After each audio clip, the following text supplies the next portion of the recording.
Welcome to Section 2. In this section, Owens explains the two different kinds of innovation and how big companies view the benefits of both kinds. By the end of this section, you'll be able to categorize new ideas by innovation type, and you'll know when you should use the methods contained in this course. At the heart of this opportunity is a new kind of innovation that's fundamentally different from what companies have been doing over the last 50 years. I'd like to share the knowledge with you so that you can start to become your own thought leader. And when you're meeting with your clients, you can articulate to them this opportunity and help them craft a roadmap into the promised land.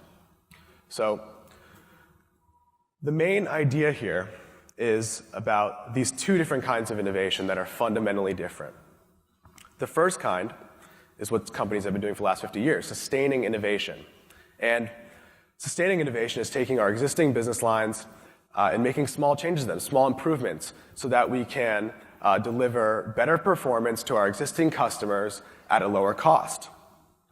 These are things like a new flavor of Coca-Cola, a new flavor of toothpaste, a new type of shoe, a new type of insert, whatever our company does today, here.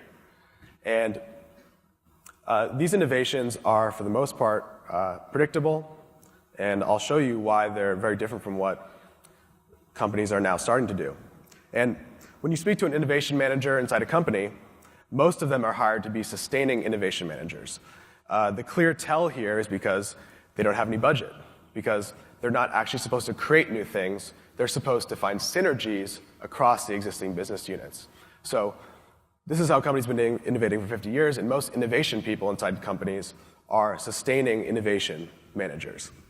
Now, on the other side, we have disruptive innovation. This is what startups have been doing. This is what startups have been doing in the last 10 years.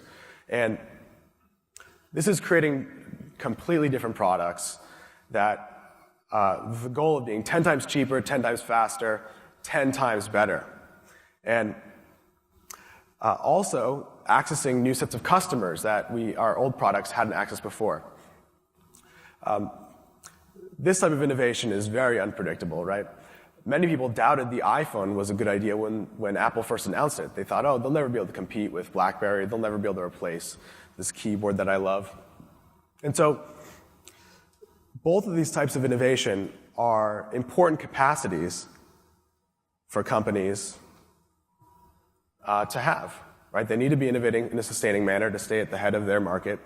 They also need to develop disruptive innovation capacity so that within a decade they can transform into the way the industry is going.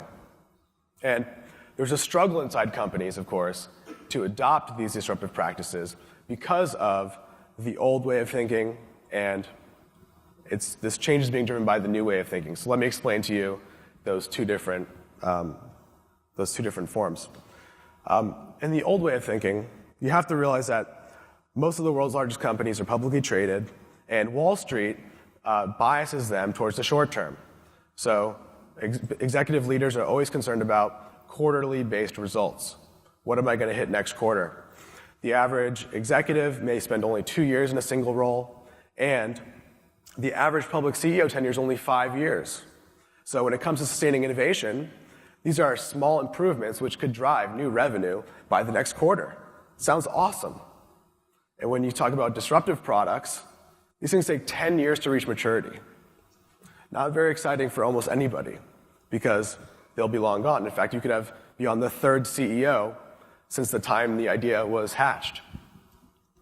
Another part of the old way of thinking is that sustaining innovations are very high ROI, right? Because we're leveraging the technology we've already paid money to research, we're leveraging the customers we've already paid to acquire, and we're even leveraging other people's ideas in the company, right? Building social capital.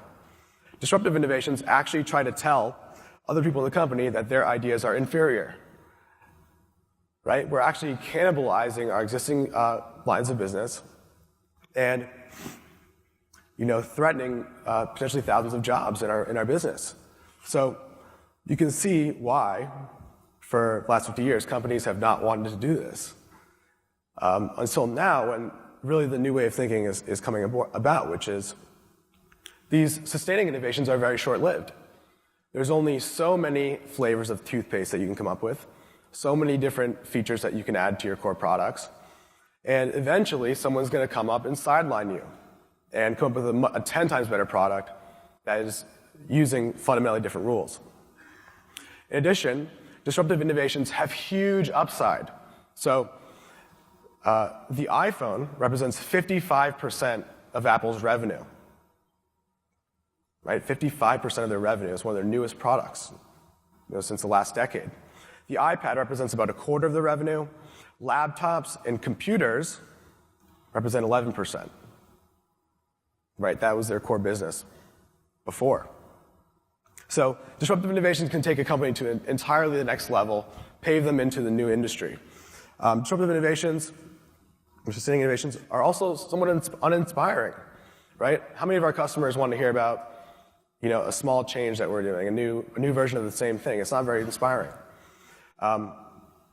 Disruptive innovations actually promise to take our customers and society into the future. This is the best way to attract better talent and to attract better partnerships, to be on the leading edge.